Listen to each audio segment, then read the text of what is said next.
We are almost done. Now that you know a lot of commercial food photography tools, it is time to delve into cameras and settings. I have been using these two crop sensor mirrorless cameras for most of my photo shoots. But what camera is the best camera to shoot food? The annoying answer to this question is this: it depends. It depends on your needs and your budget. When starting out, it is reasonable to get a second-hand entry-level DSLR camera if you are really serious about food photography and you want to get paid for it. If you are just exploring and you want to develop food photography skills and you don't have a budget for a DSLR camera yet, then your smartphone is a great tool to get started. If you are ready, or if you're already accepting clients and you feel like you need a more advanced camera, then follow your intuition and go for it. The truth is, it does not end with the camera. You also need lenses to go with it.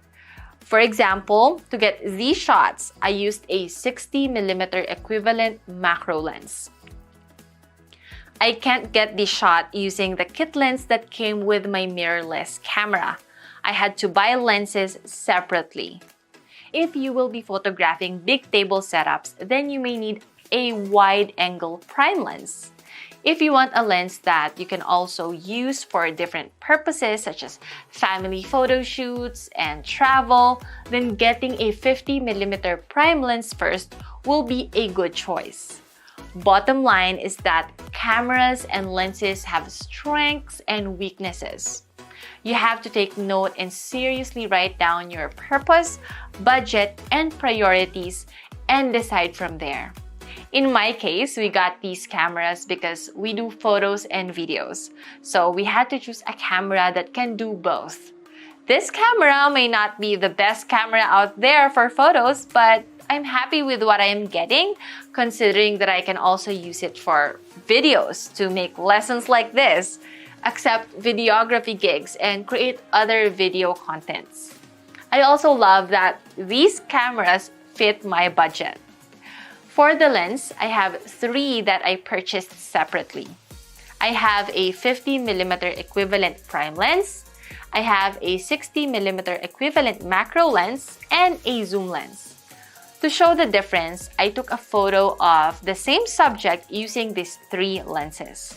Observe the difference with depth of field, the sharpness, and the overall look.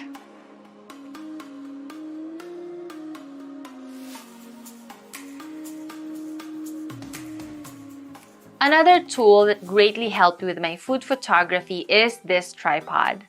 Your tripod holds your camera while shooting, so your hands are free. When shooting food, there are times when you need to move something on your scene and you want to see its effect on your camera. Tripods are also best because they eliminate camera shakes.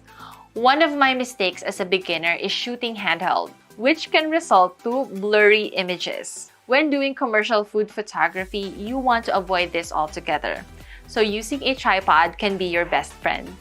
So just to recap, the main gear I use when doing commercial food photography are camera, lenses, and tripod.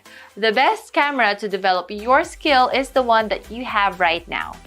But if you plan to buy or upgrade, make sure to consider your purpose, your budget, and your priorities.